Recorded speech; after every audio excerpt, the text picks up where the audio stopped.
Part two, Between Worlds and Beliefs. The Governor's Scholar Program had exposed my deepest inadequacies. The juxtaposition to those smarter and richer than I was, it was something I'd never experienced before. The richest kid I knew back home was Brian with the PlayStation 2. And now I found myself surrounded by genuine elites whose parents went to Ivy League schools and held prestigious careers. I'd gone from being the smartest guy in my small town to feeling like I brought a crayon to a rocket science convention. More fear came. After GSP had wrapped, my senior year arrived with yet another contradiction. I had grown to 6 feet 4 inches, was a star baseball player, and finally started making real friends. On the side, I was studying under a deacon with the goal of eventually becoming a priest. I was still chasing those mystical powers, the ability to cast out demons and perform sacred rites that priests were believed to hold, hoping to wield that authority myself.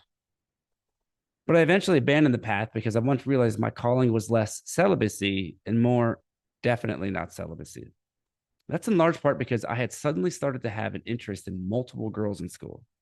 Yet I couldn't pull the trigger on a single one of them who non subtly asked me to sleep with them. Instant mortal sin.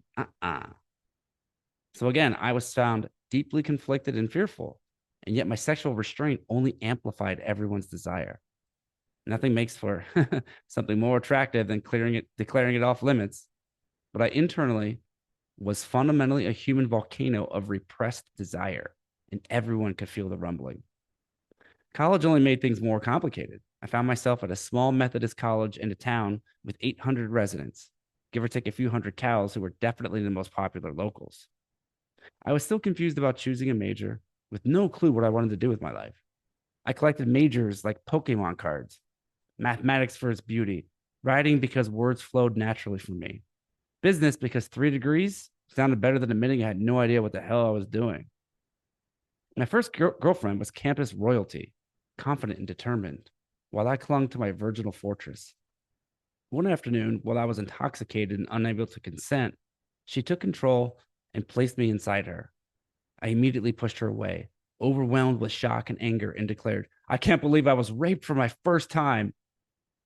Yet my body had tasted something transcendent. Every cell reorganized something divine that my programming insisted was a sin. That's because non-dual traditions across cultures have long recognized sexuality as a direct path to divine experience, fundamentally different from Western religious conditioning that often frames it as errant or base. In Kashmir Shaivanism, sexual union represents the cosmic dance between Shiva, consciousness, and Shakti, creative energy. The tradition teaches that orgasm dissolves the boundaries of the ego, revealing the underlying unity of all existence. This isn't metaphorical. Practitioners experience this firsthand during physical intimacy. Tantric Buddhism similarly views sexual energy as spiritual fuel. The Tibetan practice of inner fire, also known as tumo, transforms sexual desire into enlightened awareness. Advanced practitioners can even reach deep meditative states through sexual union. Taoist traditions suggest sexual energy as jing, the fundamental life force that, when properly cultivated, leads to spiritual immortality. Rather than depleting this energy through unconscious release, Taoist sexual practices transform it into higher consciousness. Looking back, despite it being against my will while semi-unconscious, this was perhaps, in a way, my first direct experience with the divine. And Holy Mary on high, was it divine. By graduation, I had slept with dozens of women. Each encounter was followed by frantic confessional visits. Sometimes I'd wake up Sunday morning beside a naked woman, attend mass to confess my sins, receive absolution, return home, and immediately have sex again with a naked girl still waiting in my bed. The cycle of cognitive dissonance was maddening. Graduating into the economic wasteland of 2007 felt like a harsh slap in the face. I found myself hustling for tips by pushing elderly passengers through airports just to make ends meet. With no better option, I escaped to graduate school, hoping the economy would recover by the time I finished. Spoiler, it didn't. I was off to study journalism, and come hell or high water, I was going to become the next big name in news. It was there in my studies as well as my subsequent 3 years as a news reporter for the Times Record News and Pittsburgh Tribune Review that I learned that every story has two sides. I once covered a drug impaired cop who killed two minors in a car crash. At first, I was ready to condemn him completely. Then I learned the other driver was an unlicensed teenager with multiple violations. Another time, I reported on a homeless man caught stealing thousands to survive, only to discover he was trying to feed his sick child. Almost every story I encountered had another side, a hidden truth that complicated the simple narrative. This principle would later help me question Christianity's salvation narrative. What was the other side of that story? What about all the other stories in the Bible? Hell, what about all the other stories of the universe? I began seeing how there's always more than meets the eye, and this started my journey into questioning the other side of God. I also discovered how news actually operates, like when our billionaire owner would demand coverage of his neighbor's construction noise, a story so useless that reporters quit rather than write that nonsense, while actual tragedies went unreported. My innocent eyes were seeing behind the scenes and on the front lines how the world actually operates. Enter even more fear and confusion.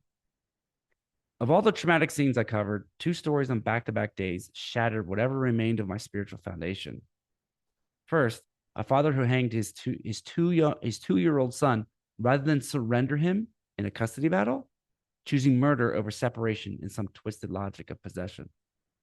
The next day, I watched firefighters extract the charred remains of a homeless man who had accidentally kicked over a lantern in his storage unit shelter, burning him alive in that metal tomb while the world slept. Standing there as they carried out his body, breathing in the acrid smell of burned flesh and melted synthetic clothing, I felt something fundamental break inside me. I was experiencing the complete collapse of any universe that made sense. I stopped attending church immediately, not out of anger, but out of a stark recognition that whatever God was supposed to be, protector, father, source of justice, it simply didn't exist in any form I could recognize. The deity who blessed communion wafers while children died in agony, who heard prayers while homeless men were burned alive, revealed himself as nothing more than a barely comforting fiction. If this were divine creation, then the divine was either absent, powerless, or operating according to principles so alien that worship became meaningless. Every concept I'd held about divine justice, cosmic purpose, and benevolent oversight crumbled under the weight of wretchedness of reality. I stopped going to Mass, not because I'd lost God, but because I'd lost the illusion of God. So, in the span of a week, I lost my passion for journalism, my religion, and my sense of meaning. I was hopelessly adrift, spiritually bankrupt, and professionally hollow. Then, in divine timing, the LCS intervened through Facebook's algorithm. Suddenly, my feed showed me images of an old high school friend I hadn't spoken to in years, posting photos from remote corners of the world. She was one of maybe 3 people I'd known who'd actually escaped our small town's gravitational pull. And here she was, living proof that another life was possible. How the hell do you do it? I asked, messaging her desperately.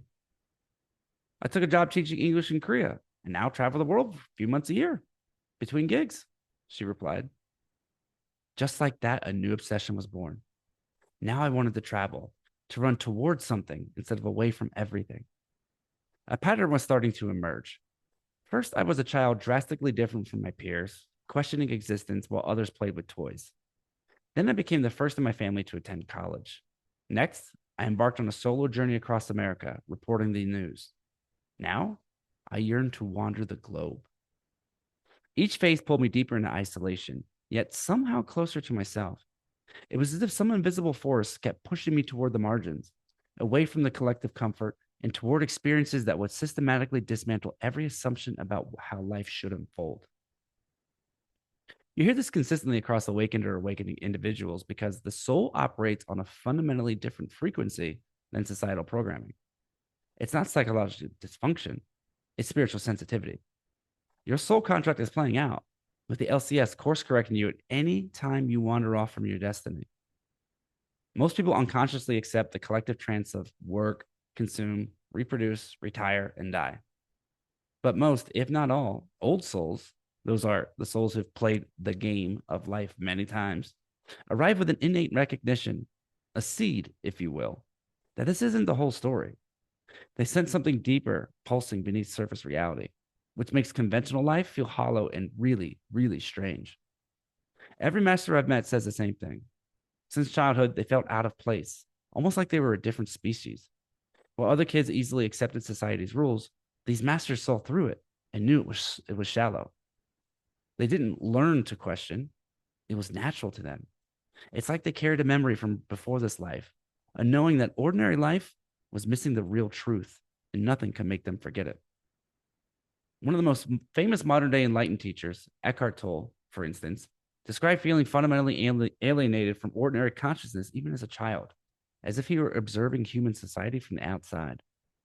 This alienation intensified into such profound depression that he contemplated suicide, feeling completely disconnected from any sense of meaning or purpose. On the verge of ending his life, his accumulated suffering became so unbearable that his entire conceptual framework collapsed overnight, revealing the spacious present that had always been there beneath the mental noise. He was enlightened in a moment, and afterward he spent nearly 2 years sitting on park benches in London, living in a state of intense bliss and deep peace, before he started teaching non-duality to the masses through his book, The Power of Now. For most awakening souls, childhood feels dramatically different, way beyond normal feelings of not fitting in, because soul memory is stronger than societal messaging, creating persistent displacement that eventually drives spiritual seeking. Eve experienced this same phenomena, describing how, as a child, she felt like an anthropologist studying a strange species rather than a participant in human society. The seed was there even before birth, waiting for the right moment to grow. That's because the LCS guides this awakening with perfect timing. It brings the right teacher when you're ready, places the right book in your hands, or arranges chance meetings with people who say exactly what you need to hear. In my case, it was a simple Facebook algorithm post from a friend's travel photos that ended up changing my whole life. The LCS can even deploy what Campbell calls non-player characters, or NPCs, mysterious figures who appear exactly when needed to guide, rescue, or awaken us, then vanish without a trace. Our nurse, who comforts a grieving parent in a hospital waiting room, speaking words that shift their entire perspective, yet no one on staff remembers her.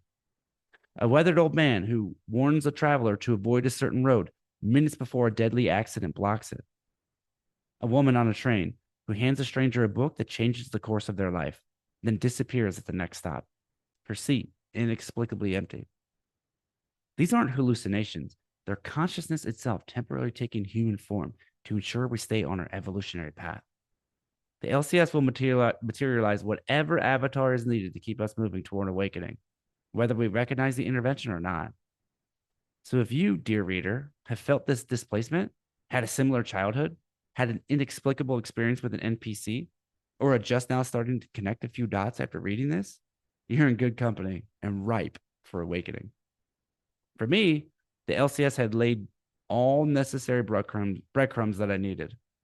And just like that, I had secured a position as an English teacher in Korea and flew off to begin a new life, not knowing then I was actually flying toward a life of fame and madness.